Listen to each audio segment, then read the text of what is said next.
Welcome, dear seeker, to another chapter of awakening. Today, we enter a space where time dissolves, where wisdom is not learned, it is revealed, where the voice that spoke to Arjuna still speaks to you. This is not ancient philosophy locked in scripture. This is living fire, divine breath, the secret bridge between knowledge and transformation. This is chapter 4, the yoga of wisdom and action, where divine truth wears the robe of simplicity, and the Lord steps forward not just as a teacher, but as the timeless force behind all spiritual light, Arjuna's inner evolution. Arjuna, the mighty warrior who trembled in chapter 1, now listens with a heart cracked open. He has surrendered the illusion of control. And in that space, Krishna begins to shine, not just as a friend, but as something far beyond. Arjuna, he says in essence, you are not the first to hear this truth. This path, this yoga, this sacred knowledge, it is eternal. I gave it once to the sun god long before you. He passed it to kings, and it flowed down through the ages. But Arjuna wonders, how can this be? You were born just now. How could you have taught the sun? Ah, now the veil begins to lift. The revelation, divinity unveiled. Krishna smiles, calm, unshaken, vast as the ocean. I have had many births, Arjuna, and so have you. You don't remember them, but I do. Whenever darkness rises, whenever the balance of life tips, I come into the world. Not as a ruler, not as a judge, but as a guide, as a teacher, as the inner compass that never dies. I take form to protect the good, to uplift the righteous, to crush the ignorance that binds the soul. This is the promise not just of Krishna, but of the universe itself, that whenever truth fades, it returns, through voices, through visions, through people, through you, the meaning of divine action. But how does the divine act? Is it out of desire, out of ambition? No. Krishna says, I act, but I am not bound by action. I move, but nothing sticks to me. My work is sacred because it is done without attachment. This is the secret of divine action, to work, to serve, to give, without the ego clinging to the outcome. Imagine it, to live like the sun, shining, not to be praised, but because it must shine. To love, not to be loved back, but because love is who you are. To act, not for results, but because your soul calls you to act. That is the action of the divine, and that is the invitation of this chapter, the power of selfless service. Krishna says, those who understand this truth are not enslaved by action, they are liberated by it. Their life becomes a ritual, their breath becomes an offering. When you live this way, with clarity, with surrender, even the smallest task becomes sacred. Washing the dishes becomes worship. Speaking with kindness becomes prayer. Doing your work well becomes devotion. Showing up fully becomes yoga in motion. Because it's not about what you do, it's about how and why you do it. The wise do not escape the world.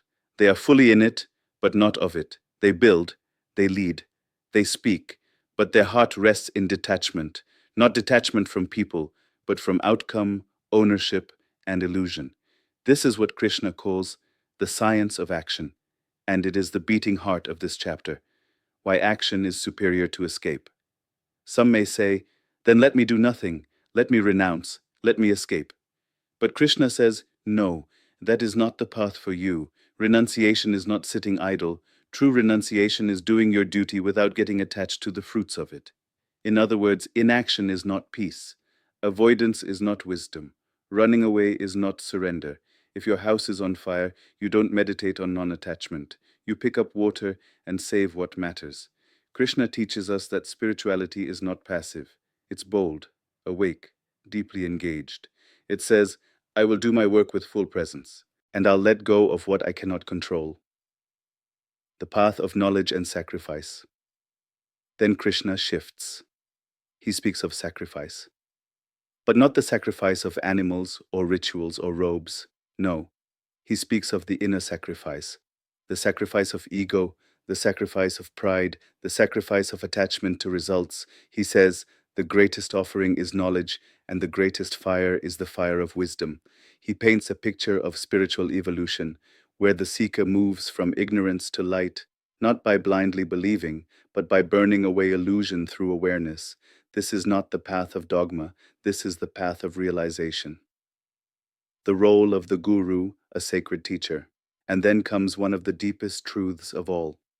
Krishna says, if you want to know the truth, go to a teacher, bow in humility, ask questions with sincerity, serve with a clean heart.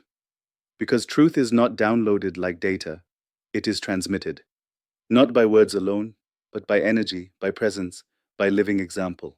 A true teacher doesn't just inform, they ignite, and when the fire of truth touches your soul, you begin to see what cannot be unseen. You realize you are not the body, you are not your name, your past, your role. You are the eternal soul, the unborn, the undying, the ever free. The end of confusion, liberation through clarity. And what happens when you know this? You are no longer afraid, you are no longer confused.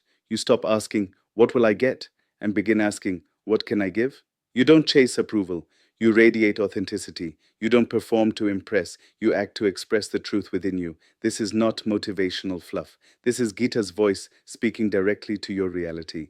Whether you're a leader, a student, a parent, a creator, this chapter tells you, live with clarity, act with detachment, serve with love.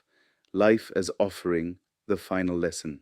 As this chapter closes, Krishna paints a new vision of life. A life where every act done with awareness becomes sacred. Eating becomes offering, breathing becomes prayer, working becomes yoga, resting becomes surrender. This is not the life of an ascetic in the forest.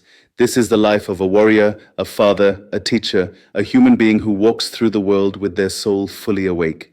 Krishna ends by saying, let go of your doubt, Arjuna. It is poison to your purpose. Rise, take your sword of knowledge, and cut through the fog of confusion. Closing reflection, takeaways for today. So what can we take from this chapter? You are not your past. You've been here before, and you will be again. But what matters is what you do now. Divine action is selfless action. Work without the craving for reward. Let your duty be your gift. Inaction is not peace. Show up fully. Do what must be done. But do it from a place of freedom. The greatest sacrifice is ignorance. Burn it in the fire of awareness. Choose clarity over comfort. Find a teacher, one who walks their truth, and be willing to be a student with humility. Doubt is the true enemy. When you trust the process, life begins to unfold with grace. Final words. Your turn to live this truth. You are not here by accident. You are here because your soul is ready. Ready to remember. Ready to rise. Ready to act, not from ego, but from essence. This chapter is not a lesson. It is a call to arms, a call to live with wisdom, to work with joy, to move through the world with purpose, without being entangled by it. So go forward today and ask yourself, can I serve without expectation? Can I work without ego? Can I love without fear? If you can, even for one moment, then chapter 4 is alive within you. This is your time, your battlefield, your divine action. Now rise and live it. Hare Krishna. Om Tat Sat.